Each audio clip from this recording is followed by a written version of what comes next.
मुख्यमंत्री देवेंद्र फडणवीसांनी आज पंतप्रधान नरेंद्र मोदी यांची दिल्लीमध्ये भेट घेतली। यावेळेला मुख्यमंत्र्यांनी राज्यामधील विविध प्रशासकीय बाबी आणि विकास प्रकल्पांवरती पंतप्रधान मोदींसोबत चर्चा केली आहे। केंद्र सरकारच्या मदतीने सध्या राज्यामध्ये महामार्ग, रेल्वे, मेट्रो, नदीजोड प्रकल्प असे अनेक प्रकल्प सुरू आहेत। या सगळ्याची माहिती पंतप्रधान मोदींना दिल्याचं मुख्यमंत्र्यांनी सांगितलंय। या संदर्भामध्ये त्यांना पत्रही दिल्याचं फडणवीस म्हणाले। मी माननीय पंतप्रधान नरेंद्र मोदीजी यांची भेट घेतलेली आहे। राज्यामध्ये एकूण प्रशासन आणि प्रकल्प या संदर्भातली माहिती मी त्यांना दिली। केंद्र सरकारच्या सोबत काही प्रकल्पांची आमची चर्चा चाललेली आहे। काही प्रकल्प वेगवेगळ्या स्टेजेसमध्ये आहेत, त्या संदर्भातली माहिती त्यांना दिली आणि एकूणच केंद्र सरकारकडून काय मदत अपेक्षित आहे या संदर्भात देखील मी त्यांना जे काही पत्र आहे ते दिलेलं आहे। पंतप्रधान मोदींच्या भेटीनंतर मुख्यमंत्री फडणवीसांनी केंद्रीय अर्थमंत्री निर्मला सीतारामन यांची देखील भेट घेतली। मुंबई ते वाढवण एक्सप्रेस वे कनेक्टिव्हिटीच्या संदर्भात दोन्ही नेत्यांमध्ये चर्चा झाली आहे। यावेळेला उत्तन विरार सीलिंगसाठी जपानी अर्थ पुरवठादार कंपनी जायका यांच्या मार्फत आर्थिक सहाय्य देण्याची त्यांनी मागणी देखील केली। यासाठी केंद्रीय वित्त मंत्रालयाकडून परवानगी मिळावी अशी विनंती मुख्यमंत्र्यांनी केली आहे। या संदर्भात अर्थमंत्री सीतारामन यांनी निश्चितपणे सकारात्मक विचार करण्याचे आश्वासन दिल्याची माहिती मुख्यमंत्र्यांनी दिली। फडणवीसांच्या दिल्ली दौऱ्यावरून अनेकदा ते केंद्रामध्ये जाणार असल्याच्या चर्चा रंगतात। यावरती आज मुख्यमंत्र्यांनी भाष्य केलंय। मी दिल्लीमध्ये असलो तरी चर्चा होतात आणि मुंबईमध्ये असलो तरी देखील चर्चा होते असं म्हणत मुख्यमंत्र्यांनी मी महाराष्ट्रामध्येच आहे असं स्पष्ट केलंय। पंतप्रधान नरेंद्र मोदी यांनी महाराष्ट्राची जबाबदारी माझ्याकडे दिली आहे। अनेक लोकांना वाटतं मी दिल्लीला जावं, पण त्या सर्वांना सांगतो की मी मुंबईमध्येच असणार आहे असं फडणवीस म्हणाले। असं वाटतं की ज्याला जे तारे तोडायचे आहेत, ज्याला जे फुगे उडवायचे आहेत, ज्याला जी पतंग उडवायची आहे ती पतंग त्यांना उडवू द्या। मी महाराष्ट्रात आहे। महाराष्ट्राच्या जनतेने आणि माझे नेते नरेंद्र मोदीजी यांनी महाराष्ट्राची जबाबदारी माझ्याकडे दिलेली आहे। मी प्रामाणिकपणे महाराष्ट्राच्या जनतेची सेवा करतो आणि ती करत राहणार आहे। अनेक लोकांना असं वाटतं की मी दिल्लीत गेलं पाहिजे, पण त्या सगळ्यांना मी सांगतो की मी मुंबईतच आहे। भाजपचे राष्ट्रीय अध्यक्ष नितीन नबीन यांनी आज आपल्या नव्या टीमची घोषणा केली। नबीन यांच्या नेतृत्वाखालील या नव्या राष्ट्रीय कार्यकारिणीमध्ये महाराष्ट्रामधील विनोद तावडे, डॉक्टर भारती पवार आणि पियुष गोयल यांचा समावेश आहे। या टीममध्ये 13 उपाध्यक्ष आणि 8 सरचिटणीस नियुक्त करण्यात आले। स्मृती इराणी आणि राजस्थानच्या वसुंधरा राजे यांना देखील या टीममध्ये संधी देण्यात आली आहे। दरम्यान 7 महिन्यांपूर्वी नितीन नबीन यांची अध्यक्षपदी नेमणूक झाली। यानंतर ही नव्या कार्यकारिणीची घोषणा प्रलंबित राहिली होती। मला अतिशय आनंद आहे की राष्ट्रीय अध्यक्ष आमचे श्री नितीन नबीनजी यांनी एक नवीन टीम घोषित केलेली आहे। अतिशय चांगली टीम आहे। अनुभवी आणि नवीन अशा दोन्ही प्रकारच्या लोकांचं कॉम्बिनेशन केलं आहे। अनेक युवा लोक देखील या टीममध्ये पाहायला मिळत आहेत आणि विशेषतः महाराष्ट्रातनं उपाध्यक्ष म्हणून डॉक्टर भारतीताई पवार असतील, महामंत्री म्हणून विनोदजी तावडे असतील किंवा कोषाध्यक्ष म्हणून पियुषजी गोयल असतील, असे सगळे चांगले नेते हे या टीममध्ये आलेले आहेत। त्यामुळे मी महाराष्ट्रातनं जी लोक या राष्ट्रीय टीममध्ये आले त्यांना तर शुभेच्छा देतोच, पण एकूणच संपूर्ण नॅशनल टीमला मनापासून शुभेच्छा देतो। भाजप अध्यक्ष नितीन नबीन यांच्या टीममध्ये सामील झाल्याच्या नंतर आता भाजपचे केंद्रीय मंत्री पियुष गोयल यांचं मंत्रिपद जाणार का असा प्रश्न उपस्थित झालाय। गोयल यांची भाजपच्या राष्ट्रीय कार्यकारिणीमध्ये कोषाध्यक्षपदी निवड करण्यात आली। पक्षामध्ये नवीन जबाबदारी मिळाल्यामुळे ते सरकारमधून बाहेर पडणार का अशी चर्चा सध्या राजकीय वर्तुळामध्ये सुरू झाली। सध्या ते केंद्रामध्ये वाणिज्य आणि उद्योग मंत्री पदाची जबाबदारी सांभाळत आहेत। अखेर रायगड आणि नाशिक यांच्या पालकमंत्रीपदाचा तिढा सुटला। रायगडच्या पालकमंत्रीपदी शिवसेनेचे आमदार भरत गोगावले तर नाशिकच्या पालकमंत्रीपदी गिरीश महाजन यांची नियुक्ती करण्यात आली। रायगडच्या पालकमंत्रीपदी शिवसेना आणि राष्ट्रवादी यांची रस्सीखेच होती। मात्र अनिकेत तटकरे यांना विधान परिषदेमध्ये पाठवण्याच्या बदल्यात शिवसेनेला पालकमंत्रीपद देण्याची तडजोड झाली होती। यानंतर केवळ नाव जाहीर करण्याची वाट पाहिली जात होती। तसंच नाशिकच्या पालकमंत्रीपदाच्या संदर्भात भाजप आणि राष्ट्रवादी यांच्यामध्ये रस्सीखेच होती. मात्र नाशिकच्या राजकारणावरती भाजपचे गिरीश महाजन हे वर्चस्व ठेवून होते. अखेर अपेक्षेप्रमाणे गोगावले आणि महाजन यांच्या गळ्यामध्ये पालकमंत्रीपदाची माळ पडली आहे. नाशिकच्या पालकमंत्रीपदी नियुक्ती झाल्याच्या नंतर मंत्री गिरीश महाजन यांनी प्रतिक्रिया दिली. पंढरपुरात विठ्ठलाचं दर्शन घेताना बायकोनं कानात बातमी सांगितल्याचं गिरीश महाजन म्हणाले.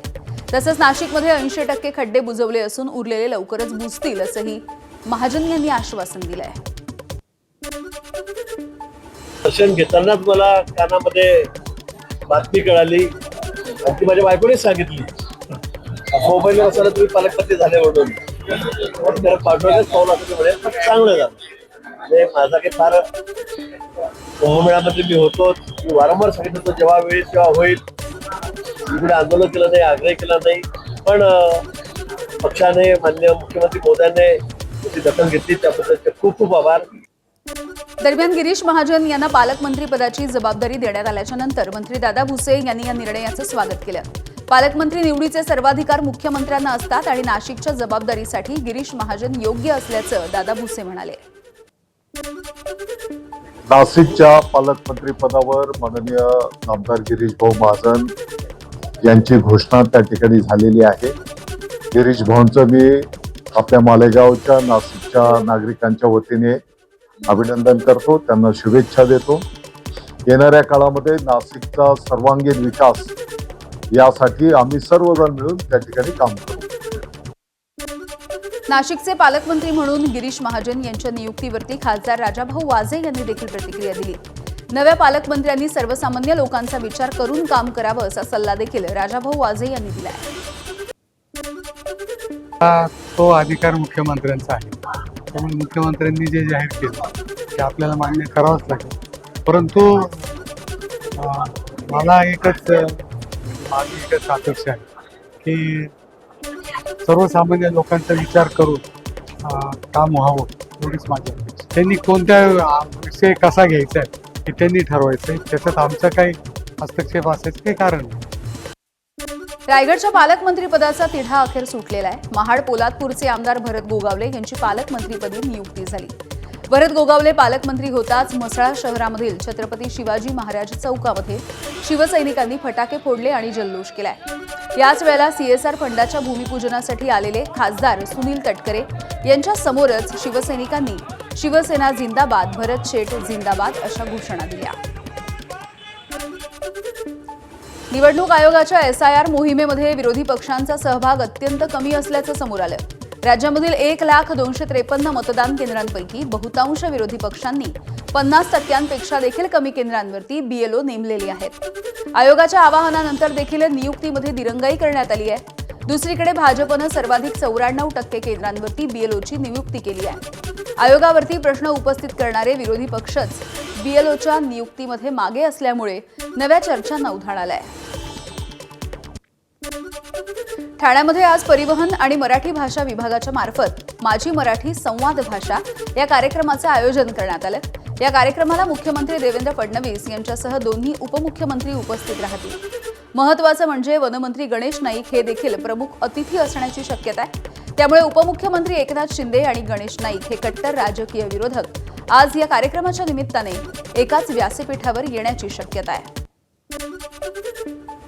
महायुतीमधल्या इच्छुकांना आता बाप्पा पावणार आहे का अशी चर्चा आहे. महामंडळ वाटपाचं गेल्या अनेक महिन्यांपासून रखडलेलं भिजत घोंगडं हे लवकरच सुटण्याची शक्यता आहे. या आठवड्यामध्ये महायुतीच्या समन्वय समितीची महत्त्वाची बैठक आहे.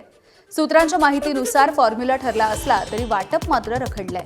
मात्र आता सप्टेंबरमध्ये महामंडळ वाटपाचा मार्ग मोकळा होऊ शकतो. मराठा आंदोलक मनोज जरांगे यांनी पुन्हा एकदा कुणबी प्रमाणपत्राच्या मुद्द्यावरून आंदोलनाची हाक दिली.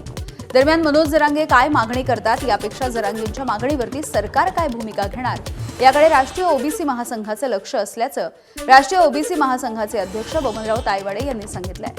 ज्या दिवशी जरांगेंपुढे राज्य सरकार झुकलं आणि ओबीसींच्या संविधानिक अधिकारावरती गदा आणली त्या दिवशी राज्यामधील 60% ओबीसी समाज रस्त्यावरती उतरेल असा इशारा देखील देण्यात आलाय. काय बदल करायचा आणि काय मागतात त्याच्याकडे आमचं लक्ष राहील आणि सरकार त्यांच्या मागणीला किती गांभीर्यानं घेतं. सरकार जर सरसकट कुणबी प्रमाणपत्र देण्याच्या मानसिकतेमध्ये असेल किंवा ओबीसीच्या आरक्षणातनं आरक्षण देण्याच्या मानसिकतेमध्ये ज्या दिवशी येईल त्या दिवशी या महाराष्ट्रातील ओबीसी आपल्या संविधानिक अधिकाराचं आणि आरक्षणाचं रक्षण करण्यास सज्ज आहे. भाजपचे माजी महामंत्री आणि नंदुरबारचे नेते विजय चौधरी यांना ऑडिओ क्लिप प्रकरण भोवलंय. हिना गावित आणि रक्षा खडसे यांच्याविषयी केलेल्या शिवीगाळीच्या ऑडिओ क्लिपमुळे पक्षानं त्यांच्यावरती कारवाई केली आहे. पक्षाकडून अधिकृत पत्रक काढून विजय चौधरी यांना सर्व जबाबदाऱ्यांमधून मुक्त करण्यात आल्याचं जाहीर करण्यात आलंय. स्वातंत्र्य दिनाच्या आधी मोदी सरकारनं पाकिस्तानच्या ISI समर्थित शहाजाद भट्टी नेटवर्कच्या विरोधात मोठी कारवाई केली. तशी माहिती केंद्रीय गृहमंत्री अमित शहांनी दिली आहे. या कारवाईमध्ये 14 राज्यांमधून 253 जणांना ताब्यात घेण्यात आलंय. 200 पेक्षा अधिक जणांना अटकही करण्यात आली. यासोबतच 80 पेक्षा अधिक FIR दाखल करण्यात आले. दरम्यान या नेटवर्ककडून ID, पाकिस्तान ऑर्डिनन्सचे ग्रेनेड, पिस्तूल आणि हेरगिरीचे कॅमेरे अशा गोष्टी सध्या जप्त करण्यात आलेल्या आहेत. 15 ऑगस्टला काँग्रेस मुख्यालयामधल्या कार्यक्रमामध्ये सोनिया गांधी, मल्लिकार्जुन खरगे आणि राहुल गांधी यांनी वंदे मातरम या गीताचा अपमान केल्याचा आरोप भाजपकडून वारंवार होतोय. या प्रकरणी भाजप आक्रमक झालेली आहे. सोनिया गांधींनी देशाची माफी मागावी, त्यांच्यावरती गुन्हा दाखल करावा अशी मागणी मंत्री चंद्रशेखर बावनकुळेंनी केली. यावरती काँग्रेसचे प्रदेशाध्यक्ष हर्षवर्धन सपकाळ आणि काँग्रेसचे नेते नाना पटोले यांनी भाजपला उत्तर दिलं आहे. सोनिया गांधीजी यांच्यावर गुन्हा दाखल केला पाहिजे, तातडीनं गुन्हा दाखल केला पाहिजे आणि कोणत्याही परिस्थितीमध्ये वंदे मातरमचा अपमान करणाऱ्या, या गीताचा अपमान करणाऱ्या, राष्ट्रभक्तीचा अपमान करणाऱ्या लोकांना कडक कारवाई केली पाहिजे अशी माझी विनंती माननीय पंतप्रधान मोदीजींना आहे, माननीय गृहमंत्री अमित शहाजींना आहे. इंग्रजांच्या सोबत स्वातंत्र्याला विरोध का करत होते ते त्यांनी सांगावं व वंदे मातरम म्हणत असताना संघाचा आणि भारतीय जनता पक्षाचा कोण फासावर गेलाय सांगावं. यांनी काँग्रेसची निदर्शनं वंदे मातरम करावं हे हास्यास्पद आहे. त्यांचा आणि देशाचा, स्वातंत्र्याचा आणि वंदे मातरमचा काही संबंध नाही. भाजपच्या या पिलावळाने त्यांचा जो मूळ RSS आहे त्या RSS कडे बघितलं पाहिजे, ज्यांचं स्वातंत्र्य लढ्यामध्ये त्यांचा सहभाग नाही, ज्यांनी 52 वर्ष या देशाचा तिरंगा फडकवला नाही, त्याला अपशकुनी म्हटलेलं आहे. त्यामुळे गांधी परिवारावर टीका करणं म्हणजे सूर्यावर थुकण्यासारखं आहे. त्यामुळे ही जी पिलावळ आहे भाजपची तात्पुरतीवाली, याच्याबद्दलची प्रतिक्रिया देण्यापेक्षा त्यांनी आपला देशप्रेम पाहावा आणि आम्हाला देशप्रेमाचा सल्ला देण्याची गरज आहे. 15 ऑगस्टला काँग्रेस मुख्यालयामध्ये झालेल्या कार्यक्रमामधील वंदे मातरम या गायनावरून सोनिया गांधी आणि राहुल गांधी यांच्या विरोधात आतापर्यंत 3 तक्रारी दाखल झाल्यात. कर्नाटकमधील मंगळुरूच्या पाठोपाठ दिल्लीमधल्या पोलीस ठाण्यात 2 तक्रारी करण्यात आल्या. तक्रारीमध्ये सोनिया गांधी यांनी गीत सुरू ठेवण्यावरती आक्षेप दर्शवणारे इशारे केल्याचा आणि राहुल गांधींच्या कथित व्हिडिओचा देखील उल्लेख आहे. दोघांच्या विरोधामध्ये चौकशी करून गुन्हा दाखल करण्याची मागणी तक्रारीच्या माध्यमातून करण्यात आली आहे. वंदे मातरमच्या कथित अपमानाच्या प्रकरणी मुंबईच्या दिंडोशी पोलीस ठाण्यामध्ये देखील भाजपकडून पहिली तक्रार दाखल करण्यात आली. भाजपचे मुंबई सचिव अखिलेश चौबे यांनी काँग्रेस अध्यक्ष मल्लिकार्जुन खरगे, सोनिया गांधी, राहुल गांधी यांच्या विरोधात तक्रार दिली आहे. तिघांच्या विरोधात तात्काळ गुन्हा दाखल करा आणि अटक करा अशी मागणी त्यांनी केली. राष्ट्रगीताचा अपमान झाल्यामुळे भारतीयांच्या भावना दुखावल्या असं चौबे म्हणाले. कायदेशीर कारवाई न झाल्यास न्यायालयामध्ये जाण्याचा इशारा त्यांनी दिला आहे.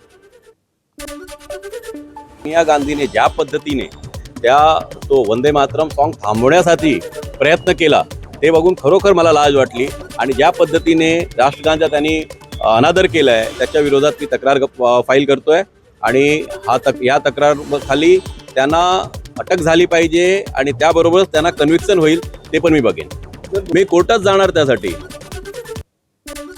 UGC नेट परीक्षेमधल्या इंग्रजी, वाणिज्य आणि समाजशास्त्र या 3 विषयांची फेरपरीक्षा घेण्याचा निर्णय NTA घेतलाय. या 3 पेपरच्या संदर्भात विद्यार्थ्यांकडून तक्रारी प्राप्त झाल्या होत्या. यानंतर NTA चौकशीसाठी एक समिती स्थापन केली. चौकशी अहवालाच्या नंतर पारदर्शकता राखण्यासाठी या 3 विषयांची परीक्षा पुन्हा एकदा घेतली जाते. फेरपरीक्षेच्या तारखा या लवकरच जाहीर केल्या जाणार आहेत. UGC नेटच्या फेरपरीक्षेच्या निर्णयावरती काँग्रेसचे नेते राहुल गांधींनी जोरदार टीका केली. चूक NTAची आणि शिक्षा मात्र विद्यार्थ्यांना भोगावी लागते असं म्हणत त्यांनी NTAच्या कारभाराविषयी सवाल उपस्थित केले. दरम्यान राजधानी दिल्लीमध्ये NTAच्या विरोधात काँग्रेस आक्रमक झाली.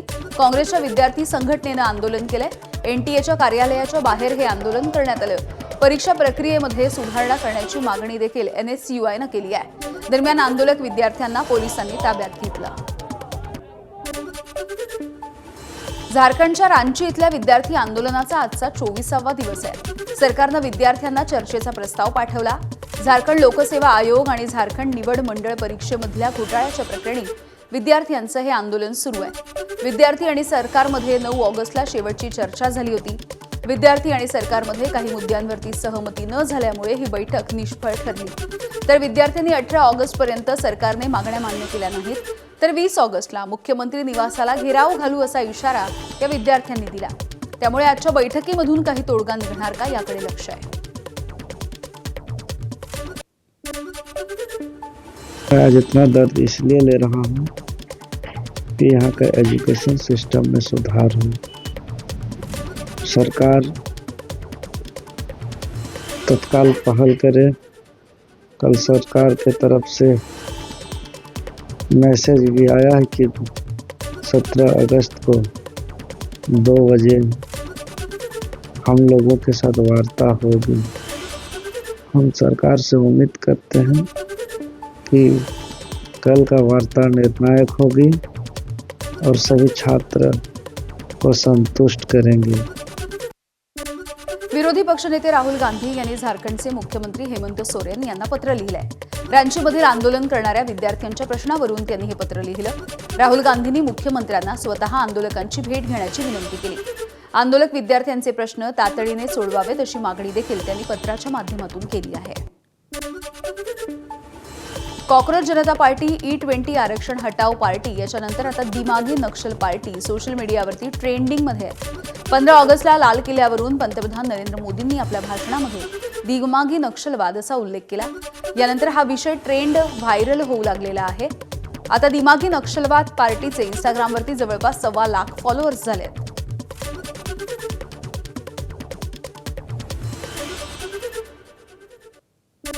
एकीकडे BHMS डॉक्टर्स आंदोलन करत असताना दुसरीकडे इंडियन मेडिकल असोसिएशनचे डॉक्टर महाराष्ट्र मेडिकल काउन्सिलकडून मिळालेलं सर्टिफिकेट हे सरेंडर करण्याच्या तयारीत आहेत. मुंबई उच्च न्यायालयामध्ये प्रकरण प्रलंबित असताना कुठल्याही BHMS डॉक्टरला महाराष्ट्र मेडिकल काउन्सिलमध्ये नोंदणी करून सर्टिफिकेट देऊ नका अशी मागणी इंडियन मेडिकल असोसिएशनच्या डॉक्टरांनी केली.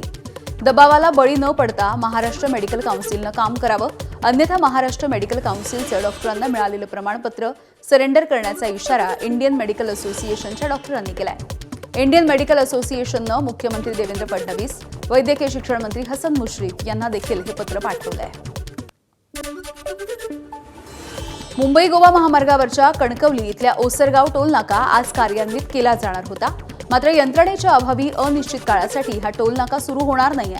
त्यामुळे संबंधित ठेकेदारानं ऑफिस तसंच टोल नाक्यावरील यंत्रणा, इंटरनेट सेवा योग्य पद्धतीनं सुरू केल्यानंतरच ओसरगाव टोल नाका कार्यान्वित केला जाणार असल्याचं सांगितलंय. गोहत्या करणाऱ्यांना फाशी किंवा मृत्यूदंड दिला पाहिजे अशी मागणी कालीचरण महाराजांनी केली. तसंच भारतामध्ये मुसलमानांची संख्या वाढत चालली आहे, त्यांची संख्या 10 पट होतीये. त्यामुळे अशा संकटाकडे हिंदूंनी लक्ष देणं गरजेचं असल्याचं देखील कालीचरण म्हणाले. गोहत्या किंवा गोवंश हत्येवर फाशीची शिक्षा, मृत्यूदंड असला पाहिजे असं महाराष्ट्र शासन आणि भारत शासनानं केलं पाहिजे. कानून मंत्री भारताचे, महाराष्ट्राचे, त्यांना निवेदन आहे तुमच्या चॅनलच्या माध्यमातून की शीघ्रातिशीघ्र असे कठोर कायदे बनवा की ज्यामुळे भारताचं धर्मवैभव, शेती वैभव वाचेल, जे की गोवंशावर आधारित आहे. भारतात हिंदू अल्पसंख्यक होत चाललेला आहे. हिंदूंची लोकसंख्या भारतात 94 करोड आहे, मुसलमान 56 करोड झालेले आहेत. आणि मुसलमानांचा लेकरं पैदा करण्याचा ॲव्हरेज 2/10 आहे. एक जोडा 10 लेकरं पैदा करून राहिलेला आहे. हिंदूंचा एक जोडा 1 लेकरू पैदा करून राहिलेला आहे. 2चे 1, 2चा 1, 2चा 1 असे हिंदू घटून राहिलेले आहेत आणि मुसलमान 2चे 10 असे 10 पट वाढून राहिलेले आहेत. याचा विचार हिंदूंनी केला पाहिजे.